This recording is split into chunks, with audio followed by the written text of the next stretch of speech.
everyone. So, it's me again. I'm back. It's all about bonsai na naman. Ngayon, ang isi-share ko sa inyo is ito namang mga maliit ko mga bonsai. Like this one here. This is uh, Tugas Bato Bonsai Materials, which ang ginawa ko dito is parang layer by layer. So, supposed to be, this one is 5 lang layer. So, this one, kasama na sana ito dito sa last one because it is first branches here, second, then third, and the fourth, and it should be this one is area here. Ito, kasama na ito is sweeping. So, try ko lang kung makaya ba niyang sakupin niya that area. So, ang gawin ko nito is bagaon pa ni siya diri nga area, yung mga parts, para moduble din. Yung ang kanya, ganyan na. So, natutuwa ko dito kasi lumiliit na yung dahon niya. Pero ang isi-share ko sa inyo is like this one here, na nangingitim yung balat. So, need to linis this one. So, gagawin natin dito, dahil maliit lang bonsai ito, or bonsai materials is the toothbrush. Instead na, if ever kung malalaki yung mga bonsai ninyo, is ganito ang gamitin, this brush or this one. Yan, pakita ko. Ito malaki. So, this is used in the CR. And panglaba naman ito sa sinina or maong pants. Then this is, siyempre, sa sipilyo naman sa ngipin. So, but before we proceed to this one, kasi maging maputik dito sa tagiliran ko kasi wala na akong spray, yung power spray, nasira. So, we need to use the Nawasa line, which is yung pangdinig na lang ng halaman. So, itabi ko muna ito. Tapos, ito na lang ang unahin ko. Kaya, ma-share ko sa inyo kasi yung sinabi ko na dati, nga if ever mapuno na siya ng bulaklak, is ipapakita ko sa inyo, this one here. Pero, it's happened na wala na tigayo ng uban because it's already puno na siya gamot, then need to repot again, then trim. So, for this time, hindi ko na lang siya muna, kasi may bulaklak pa, hindi ko muna na lang siya i-repot. Hayaan ko muna, ang gawin ko is linisan ko siya sa ilalim, lagyan ng abono, balik abono ng kaunti. Then, ibalik ko doon kung saan siya nakapatong. So, after mawala na itong mga bulaklak, then they started to trim. And also, gusto ko na tanggalan na ito ng what we call this, mga wire. Sobrang dami yung wire na sa ilalim para lang mapaganito. So this santan is a bonsai, what we call is sa dwarf santan, is maganda siya na gawing bonsai sa totoo lang kasi naikakayahan siyang lumilit yung dahon at tapos kahit nasa maliit siyang pot, mamumulaklak din siya.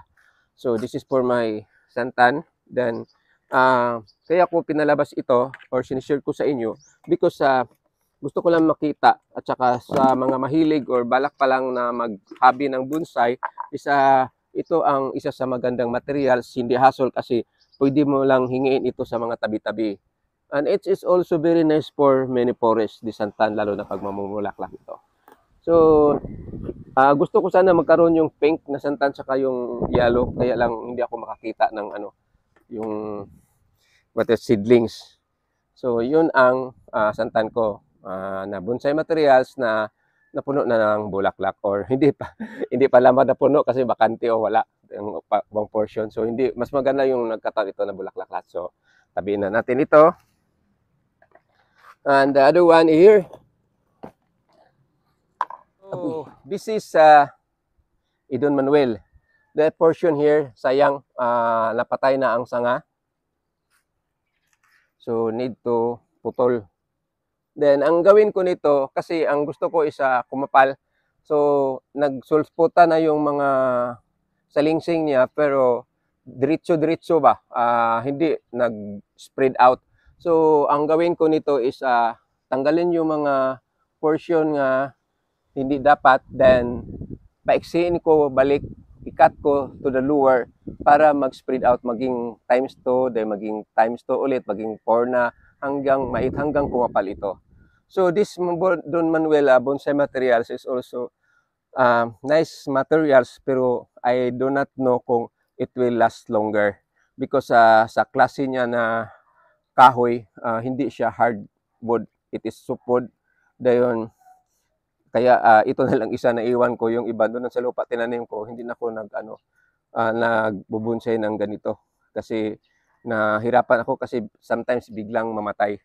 So, ang gawin ko dito is just trim like this one here. Hindi man pwede kung dito ko sa taas, this portion here, halimbawa kung dito ko puputulin, hopefully makita, kung dito ko puputulin, pag spread out ditong sanga na ito, taas na siya. So pangit na, dili na kaya gwapo. So I need to going dito sa, hopefully makita, this is the pinaka-lower. This one here. So dito sa baba. So another one here. Kung dito ko sa taas puputulin, mataas na siya.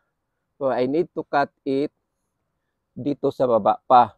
So pag multiply niya ng diyan hanggang diyan, is tatama siya ng dalawa. So dalawa maging, so pang abot dito sa last, naging 4 na siya. So maging maganda na. So yun ang pagkakat. So as much as possible, ikakat ko sa pinaka lowest side para mag-multiply itong mga sanga niya, maging marami siya na for the future. Mag times 2 siya ako, mag times 2. Pero yung iba naman, like this one here, ito, this one, ito ang mag-spread papunta dito. Dito sa ilalim is pangit na kasi kailangan humabol. Tapos na sobra ng pagka-crowded.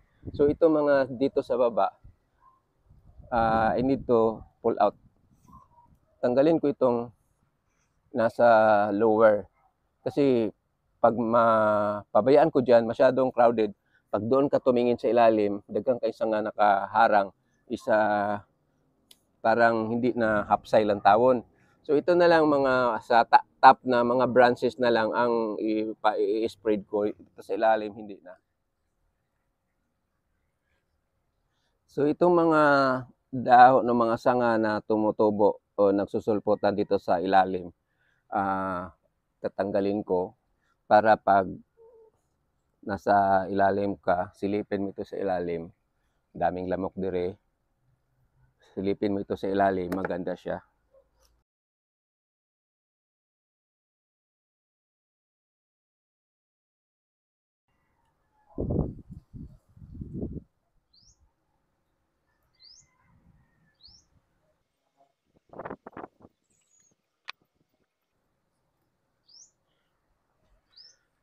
So, ito na, natapos ko na siya na gupitan.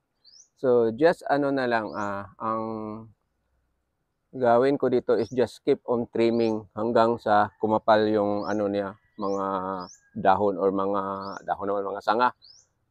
Dumami ba, mag-multiply yung mga sanga niya. So, na lang natin kung ano mangyari sa katagalan nito. Then, time to time, i-repat ko ito. Then, for this, sa ngayon, isang gawin ko is just put fertilizer. Then, balik na naman siya doon kung saan siya nakalagay. Then, itong ginagawa ko na sa aking mga materials, this is just for my own na stelo. So, hindi ko lang alam kung ano namang style. Yung iba kasi mostly is ipa-wild nila. Then, sa akin kasi pag ipa-wild ko itong mga alaga ko, maging pangit ang lugar ko sa bahay. Kasi pag magpunta ako na mga mahaba yun. So, I just keep maintaining na maging maliit na lang ang bonsai. So, pasensya na po kung nag-English mo ako dito kasi gusto ko rin po na matutong mag-English. Kasi pangarap nating makapunta sa ibang bansa, then English naman gamit dito. So, proceed to the other one. Ito na ang bonsai nga tugas bato.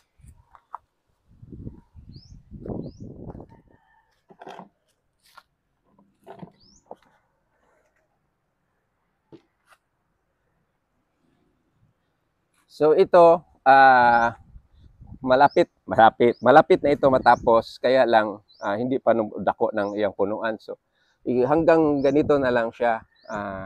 After puno na ito ng dahon, as sinabi ko na kanina, is it's just like a small bonsai lang siya. So nito ang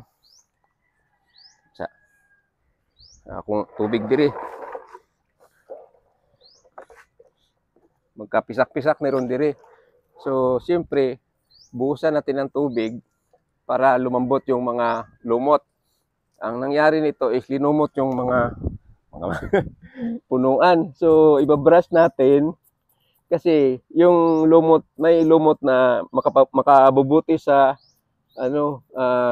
bonsai materials at saka maging old siya tignan. Pero hindi lahat, mayroon din na cause nga siya ang dahilan na magkaroon ng mga bakterya yung tanom mo, tapos dahan-dahan mamamatay na siya, hindi nakatubo gaya ng mga sanga or hindi mahirapan na. So just just for sharing na ganito yung ginagawa ko sa mga materials ko. Pero hindi ko mapakita lahat kasi ang dami ni sila. Then isa-isahin ko ito sa paglinis. Dugay kay mahuman. Ang tagal ko matapos. So maganda sana pag may power spray. Ko sa inyo, mapakita lahat. Kasi lang tayo, manual atong ginagawa ko dito.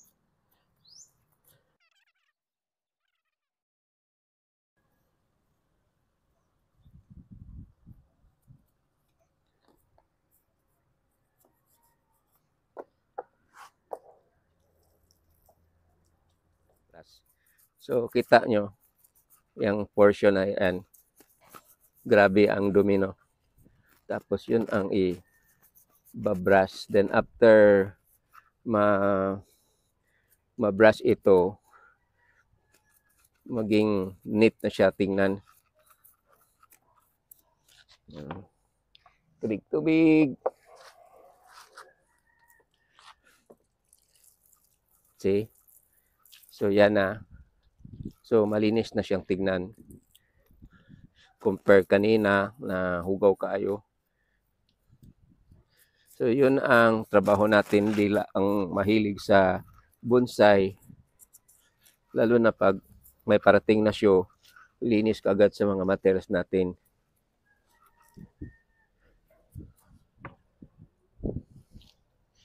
Then buhos na naman ng tubig.